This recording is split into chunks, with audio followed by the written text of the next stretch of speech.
أعوذ بالله من الشيطان الرجيم. بسم الله الرحمن الرحيم. هل أتى على الإنسان حين من الدهر لم يكن شيئا مذكورا إنا خلقنا الإنسان من نطفة أمشاج نبتليه فجعلناه سميعا بصيرا.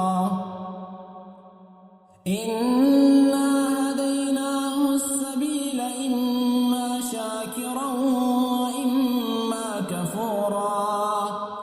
إنا أعتدنا للكافرين سلاسل وأغلالا وسعيرا. إن الأبرار يشربون من كأس كان مزاجها كافورا عينا يشرب بها عباد الله يفجرونها تفجيرا. يوفون بالنظر ويخافون يوما كان شره مستطيرا. ويطعمون الطعام على حبه مسكينا ويتيما وأسيرا. إنما نطعمكم لوجه الله لا نريد منكم جزاء ولا شكورا. إنا نخاف من ربنا يوما عبوسا قمطريرا. فوقاهم الله شر ذلك اليوم ولقاهم نظرة وسرورا.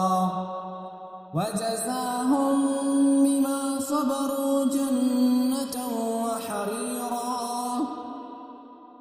متكئين فيها على الأرائك لا يرون فيها شمسا ولا زمهريرا.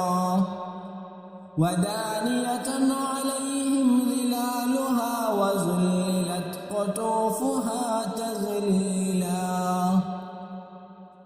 ويطاف عليهم بآنية من فضة وأكواب كانت قوارير من فضة قدروها تقديرا. ويسقون فيها كأسا كان مزاجها زنجبيلا. عينا فيها تسمى سلسبيلا. ويطوف عليهم ولدان مخلدون إذا رأيتهم حسبتهم لؤلؤا منثورا. وإذا رأيت ثم رأيت نعيما وملكا كبيرا. عاليهم ثياب سندس خضر واستبرق وحلوا أساور من فضة وسقاهم ربهم شرابا طهورا. إن هذا كان لكم جزاء وكان سعيكم مشكورا.